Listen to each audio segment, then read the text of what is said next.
Picture this. It's a crisp autumn afternoon in the 1920s.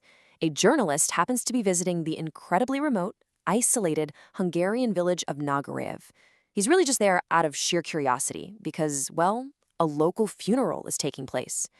But as he stands there, watching the casket being lowered into the damp earth, he notices something deeply, deeply unsettling. Would you notice if no one was crying?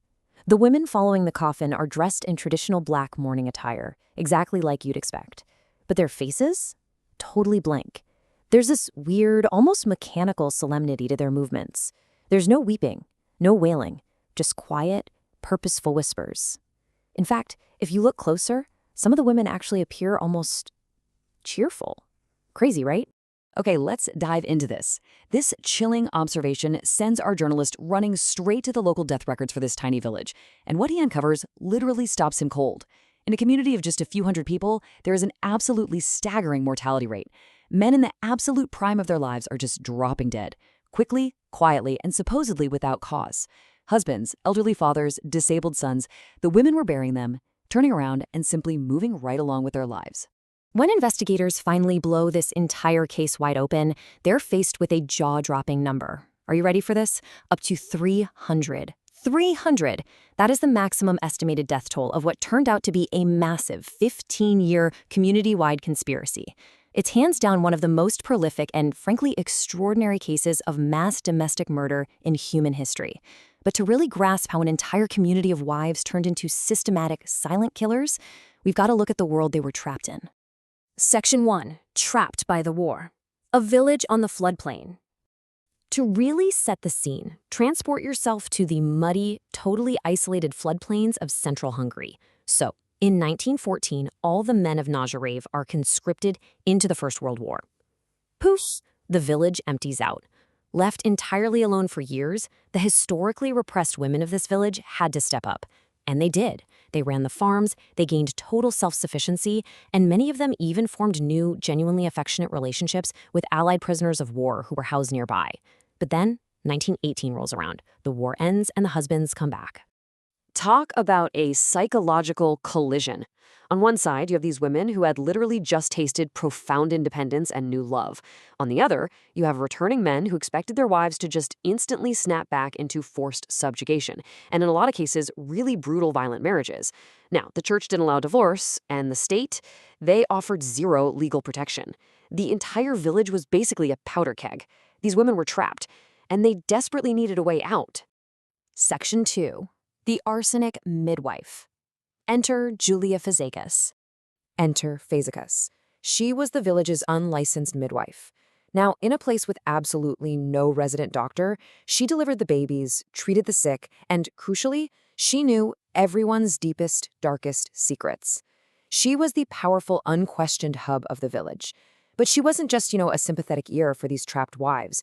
She was a highly calculating businesswoman who saw a very dark, very lucrative opportunity.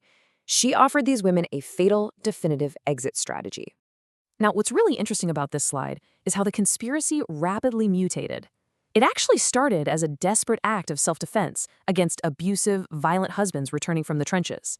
But, once murder becomes completely normalized within a closed community, the psychological barrier just vanishes entirely. Soon, elderly parents were being poisoned for inheritance, disabled children were killed just to spare families a financial burden, even feuding neighbors were taken out over petty, everyday disputes.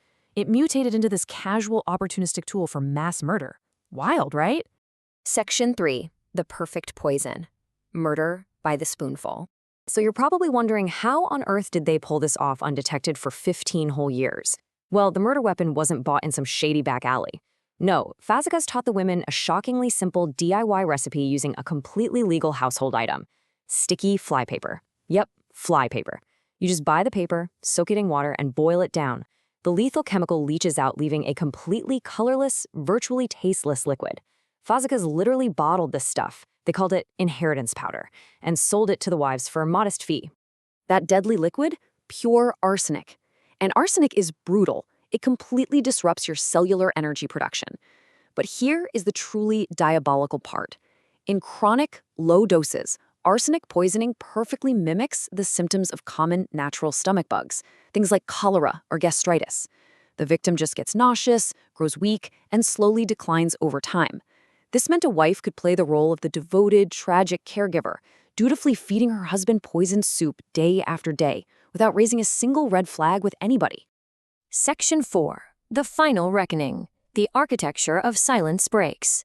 You have to realize a conspiracy of this magnitude requires a massive, ironclad architecture of silence. Nagyrév was essentially an administrative black hole. Like we said, no resident doctor, and the local registry clerk, totally complicit. He happily stamped death certificates citing natural causes. Add to that, the impassable, muddy roads kept the authorities in Budapest far away. But the absolute strongest shield was mutual complicity. The women knew exactly what their neighbors were doing, but to report it meant destroying your own friends and tearing apart your own community. So everyone just chose to look away. And this brilliantly illustrates the ultimate, fatal irony of the whole thing. The very poison that helped them get away with murder possessed a massive forensic flaw. Unlike other organic compounds that just decay into the earth, arsenic does not disappear. It binds perfectly to hair, nails, and bones, preserving dead tissue essentially indefinitely. The perfect disguise for murder in the living room actually became indestructible evidence right there in the churchyard soil. Thanks to that curious journalist we talked about at the beginning, who kept pushing the district prosecutor to investigate, authorities finally descended on the village in 1929. They literally started digging up the graves, and when those exhumed bodies reached the laboratory in Budapest, the scientific results were catastrophic for these so-called angel makers. The corpses contained massive, deliberate, lethal doses of arsenic, just sitting there quietly in the dark for all those years. The downfall was rapid, and it was absolutely spectacular. As more and more bodies were pulled from the earth, a massive cascade of confessions finally broke the village's 15-year silence. Seeing the writing on the wall, Julia Fazekas performed one final, highly calculated act. She walked right into her kitchen, drank her own arsenic solution, and died before the handcuffs could even click shut. She completely escaped justice on her own terms. In the end, 46 women were formally charged in a massive national spectacle, and several were executed by hanging.